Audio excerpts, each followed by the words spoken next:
This is the Simpit. I'm your host, Sean Cole, and today's show is all about Assetto Corsa. Now, I cannot call this a first look because I've been playing it for quite some time, and the game did come out back in November of 2013.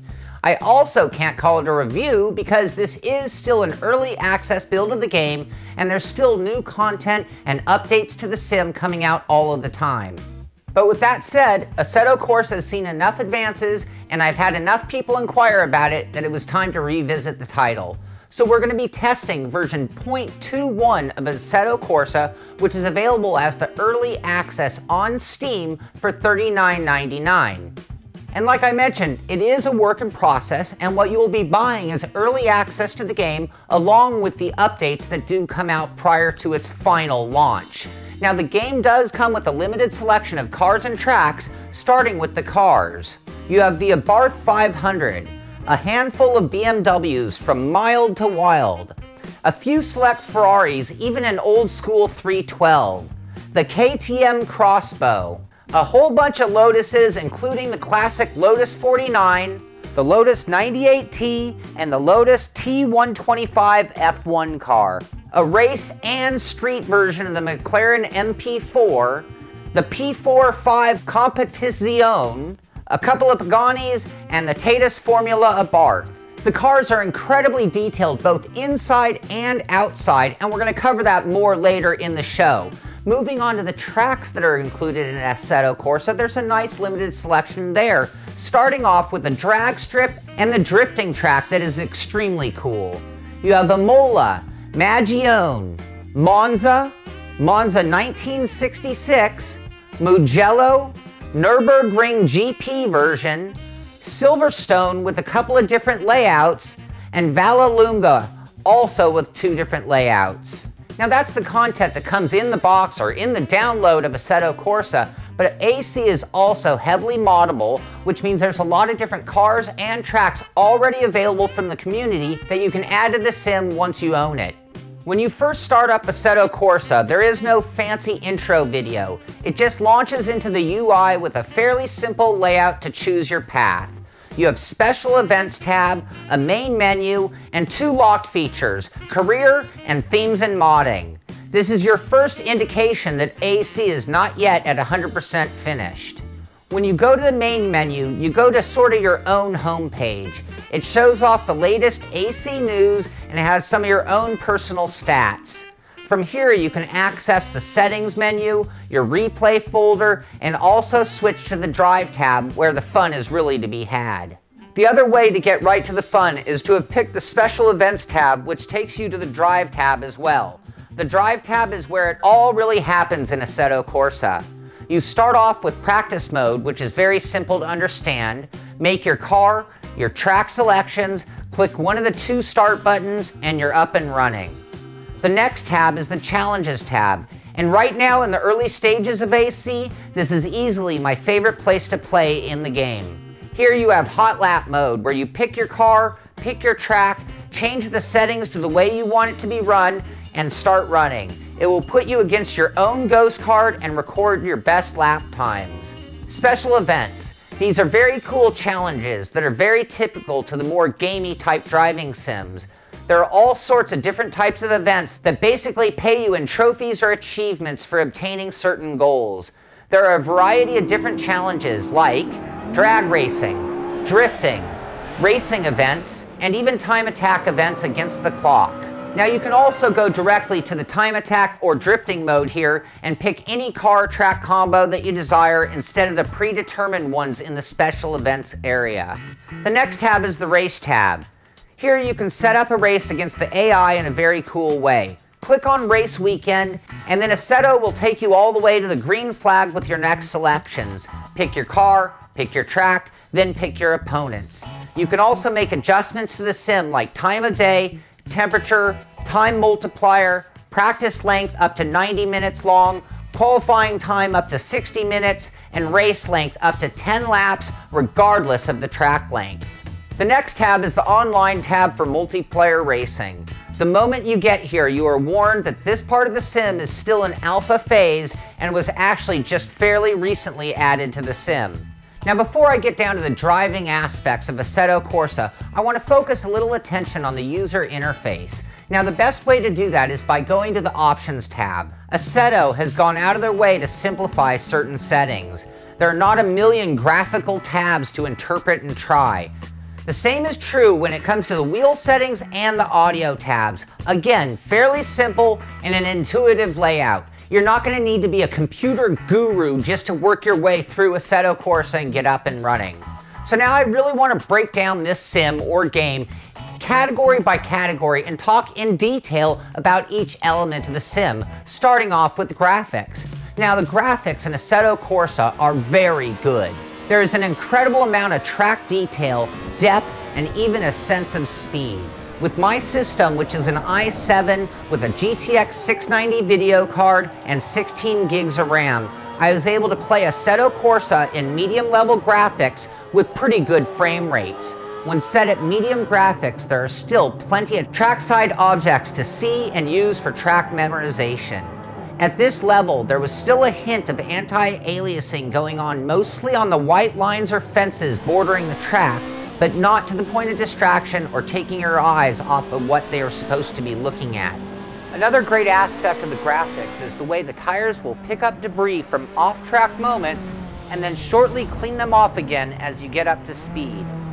There's also some great lighting effects in Assetto Corsa, and you can race within the edges of daylight hours from sunrise to sunset. The lighting is not only realistic, but it's going to affect your visibility and change things when you're running at dawn or dusk. Now let's move on to physics. The physics in Assetto Corsa are also very good. When I'm talking about physics, I'm talking about setups, the way it reacts to setups, I'm talking about some of the car handling, I'm talking about how strong the model is, game versus sim even to an extent. I'm also leaving out force feedback a little bit because that's something that we separate and we'll talk about later. Now focusing on the physics, again, the physics in Assetto Corsa are very good. And they definitely keep AC in the level of full sim, where you're going to be required to know the tracks, know your braking zones, and turn-in points. Go blasting into a corner too fast, and you will instantly drive off the track. Add too much brake, you're going to lock up the wheels, and you're still going to find yourself off the track. There's no super braking or guardrail that will save you. When it comes to the overall balance of the cars, they feel a little tame, even the more ferocious ones. However, the sim is holding you to a fairly high level of driving ability. And again, when I'm talking about driving model, I'm talking about those critical moments. When you're entering a corner, again, too much brake creating a little bit of a push versus just slowing you down. A game that really focuses on proper trail braking, being able to release the brake pressure and still use that braking as part of the turn-in. And that's all done very well in Assetto Corsa. When leaving the corners, you will be able to slide with confidence and control the car as you counter steer and push the limits of the throttle. In the powerful beasts of AC, too much and you will find yourself facing backwards. Again, very much a real sim. The other aspect of physics that occurs to me is the difference in car model types within AC and how they feel. You have front-engine, front-wheel drive cars that feel like being in a bumper car, and they feel nothing like the opposite end of the spectrum when you're in the mid-engine Lotus F1 car. Each car has its own driving physics that are as noticeable as you'd expect from the real-life cars. With that said, there is something a little bit arcadey in the handling. Make no mistake, this is a full sim, but it is a touch easier than some people might expect. Now let's talk about the car modeling. The car modeling in Assetto Corsa is one of the finer aspects of this sim. The cars are brilliantly modeled on a level that can rival any sim out there. The modeling of the cars is not limited to the exterior or only the parts seen, but also incredible interiors to the cars. You can best judge this when you are in your garage and selecting a car, as it is placed in a photogenic setting with the ability to walk around the car 360 degrees and even open the doors, get in, and look around the interior. There's been a tremendous amount of attention to detail when it comes to the car modeling in Assetto Corsa. Even the moving parts of the cars have been modeled and can be seen in motion while driving. You can see the split wings of the Pagani working independently, or the suspension pieces of the open wheelers or the KTM crossbow while driving. The interiors are exceptional and give every bit of feeling of being in these real-life beasts. The damage modeling in the game is almost non-existent. With all of the damage turned on, you will see the damage being delivered on the indicator, but none to be seen on the car or affect its handling. This also could have been mentioned during the physics section as something not being accounted for yet. And that's another one of the areas that still gives AC a little bit of that gamey feel when you can beat up a car and not pay a huge price for it. Now let's move on to the tracks in Assetto Corsa, which are also spectacular. The tracks in AC are mostly laser scanned when it can be done that way. For example, I really doubt that they are able to laser scan the 1966 version of Monza. The track layouts are near perfect and have very accurate widths, angles, bumps, curbs, and main track features. It is obvious that the main parts of the track have been done in tremendous accuracy, including garages and pit stalls. However, sometimes there is a little bit of the generic tree-lined section of tracks. A few of the tracks they have are rare to most sims like Mugello and Vallelunga, which also happen to be extremely fun tracks to drive. There's also the drag strip and drifting tracks, which are also a nice addition to a true sim like this. In general, there is a huge shortage of tracks right now, and I'm not sure the pace of new ones that will be released by the Assetto team. Now let's move on to the audio or the sounds of Assetto Corsa. The sounds in Assetto Corsa are fantastic.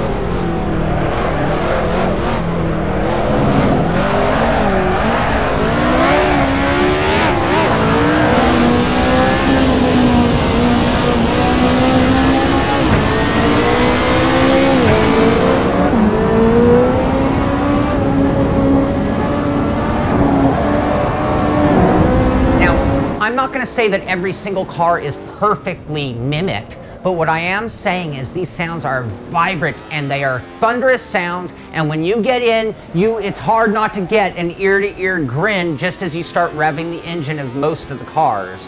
For me, the sounds of the game are really one of the most important aspects and often overlooked or done poorly. Every single car in Assetto Corsa has unique sounds that are unmistakably the brand of the car they are portraying. The sounds of the engine revving are certain to cause goosebumps and a burst of adrenaline for any automotive enthusiast. The sounds don't end with just the engines, as the other sounds are very important and well done in AC as well. There's a great amount of noise or sounds created when scrubbing tires or exceeding their grip levels. Enough so that the audio will also let you know when to back off on quarter entry or braking.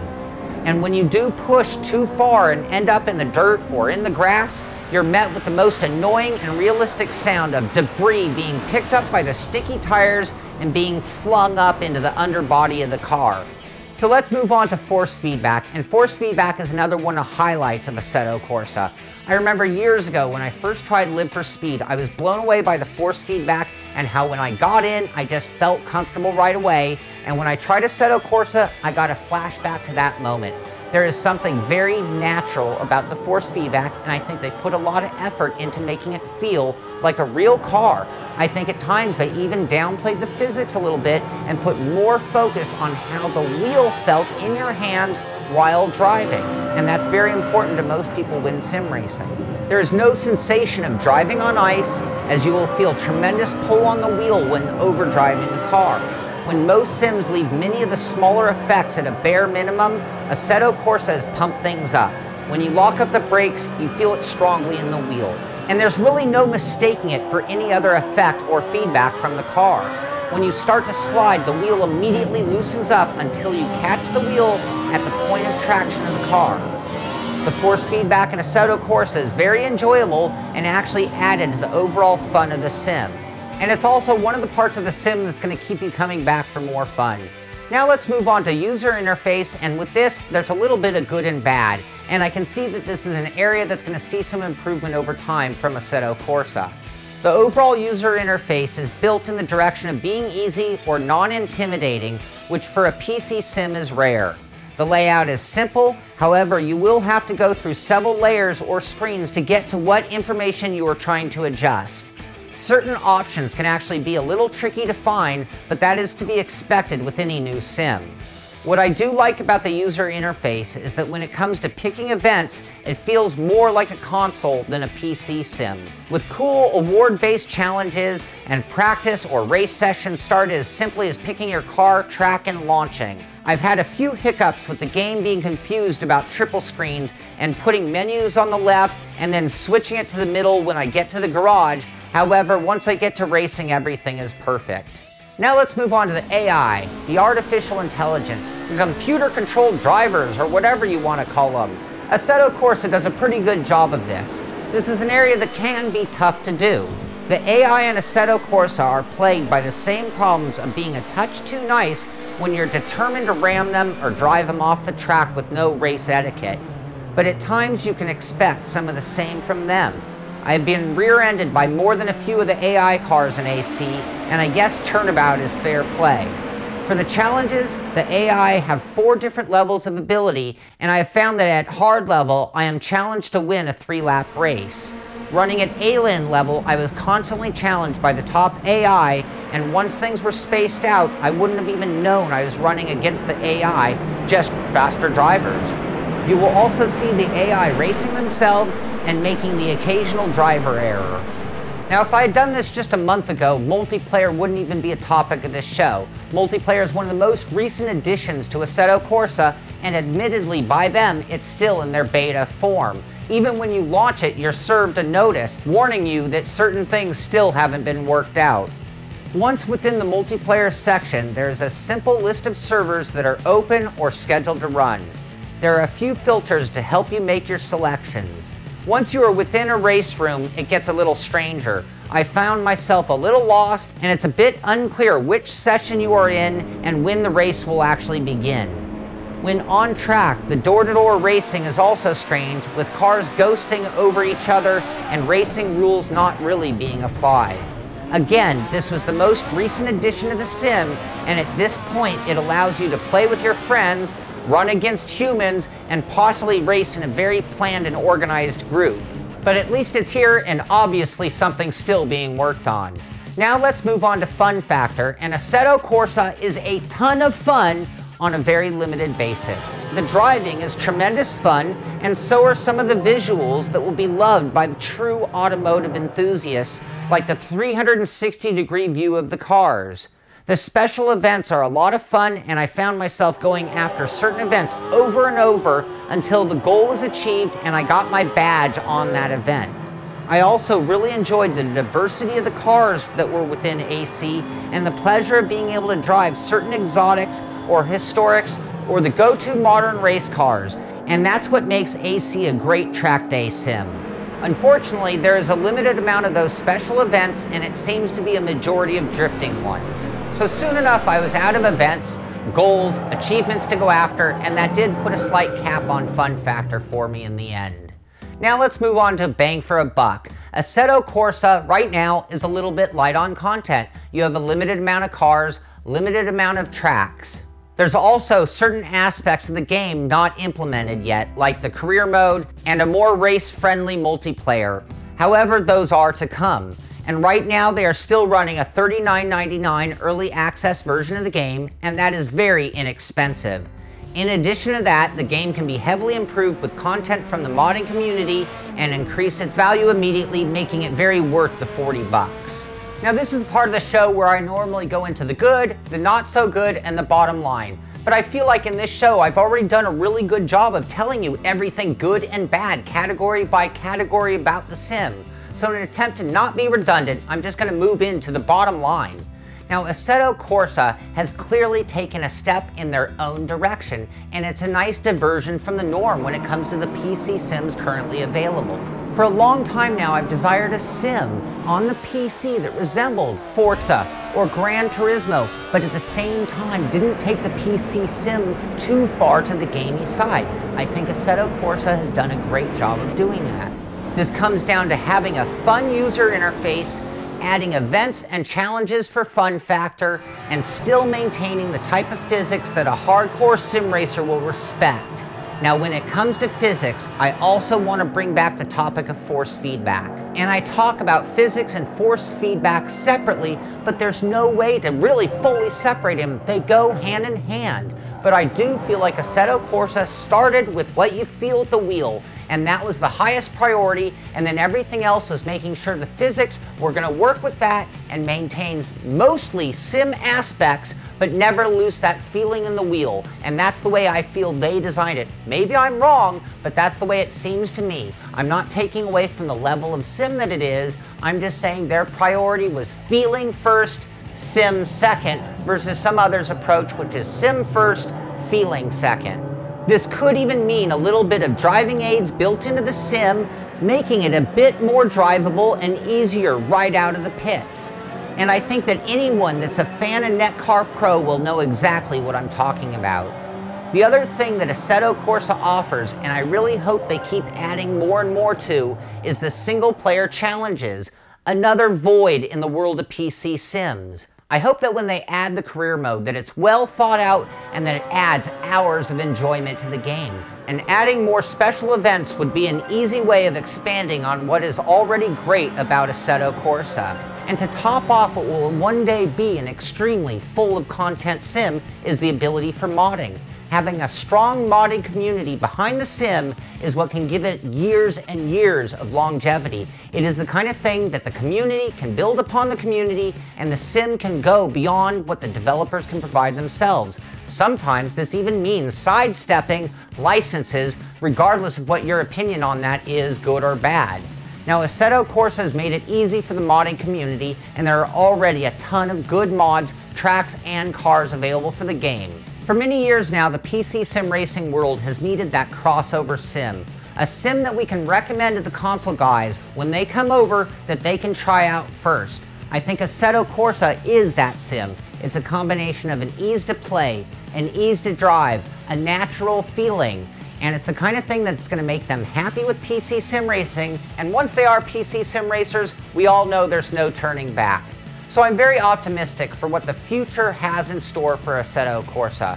It's a young sim, it's still light on content, it's still growing, but it's definitely worth the $40 to try it out, to be able to get those updates and see what it has in the future. And speaking of future, I'd like to do a show on the modding community, or at least the best mods available for Assetto Corsa, and all of you out there can be a big help. I'm looking for your suggestions on the best cars and the best tracks that you know of and where to download. I'm going to start a forum thread at thesimpit.com. Head over there, look for that forum thread, and chime in with your opinion on the best cars, the best tracks, and let me know where to download them. I'm going to put a whole list together, and then I'm going to put a special edition show for Assetto Corsa mods. So that's going to do it for our preview, our review, whatever you want to call it, of early access version 0.21 of Assetto Corsa. This is the Simpit. I'm Sean Cole, and I'll see you on the track.